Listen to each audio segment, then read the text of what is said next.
Bonjour, l'effet Mathieu. C'est le principe le plus important à comprendre si vous voulez devenir un ninja d'énergie.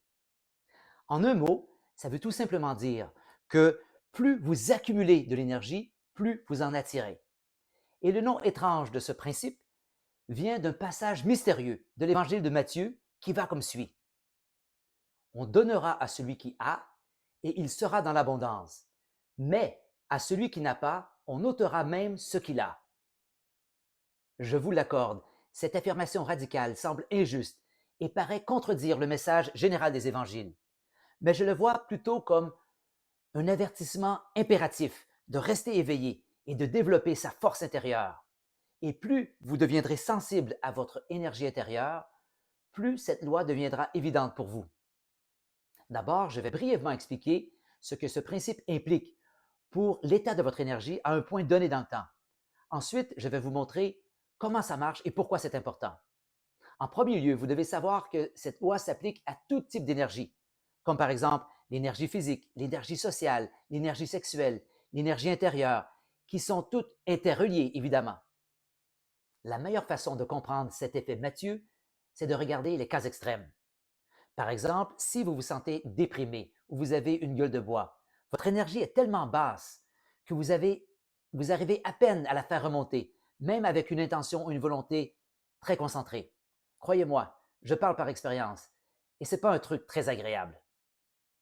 À l'autre bout du spectre, quand l'énergie coule librement et abondamment en vous, c'est tellement facile de l'amplifier par la moindre intention.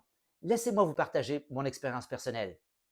Quand mon énergie intérieure atteint un certain niveau, une simple respiration circulaire a la capacité de me faire ressentir cette sensation dense et presque visqueuse de l'énergie qui circule dans mon corps. Ou bien simplement une pensée de gratitude ou une chanson que j'aime peut être suffisante pour déclencher comme une cascade de frissons en moi. En passant, une grande référence dans le domaine est Carlos Castaneda.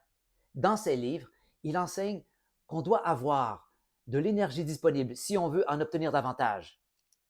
Parce que si toute votre énergie est absorbée par vos pensées et vos activités, vous ne pouvez tout simplement pas en générer davantage. Ce qui est assez évident quand on y pense, n'est-ce pas? Maintenant, voyons comment ce principe fonctionne. Comment est-ce que vous accumulez de l'énergie? Vous savez, cet effet Mathieu est aussi appelé la loi des effets cumulatifs, parce que tout au long de votre vie, vous récoltez les effets de tout ce que vous faites, comme vos actions, habitudes, comportements, sentiments, état d'esprit.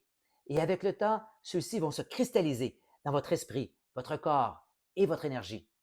Et ils vont grandement affecter votre santé, charisme et personnalité, pour ne nommer que cela. Tout au long de cette chaîne, je vais vous donner des outils pour vous aider à augmenter votre énergie intérieure. Donc, je ne vais pas trop m'étendre sur le sujet ici, mais je vais vous donner le plus important conseil dont vous avez besoin. Tout commence par la conscience. Donc, commencez par être conscient d'être inconscient. La plupart des gens ne peuvent pas s'empêcher de s'éloigner d'eux-mêmes, de bouger sans cesse et de toujours aller vers l'extérieur. Faisons ceci, allons là-bas, allons essayer ce truc-là. Comme je vais l'expliquer dans une autre vidéo, ce besoin inconscient de se distraire et de se fuir constamment constitue non seulement une grande dépense d'énergie, mais est la raison pour laquelle vous n'arrivez pas à accumuler de l'énergie en premier lieu.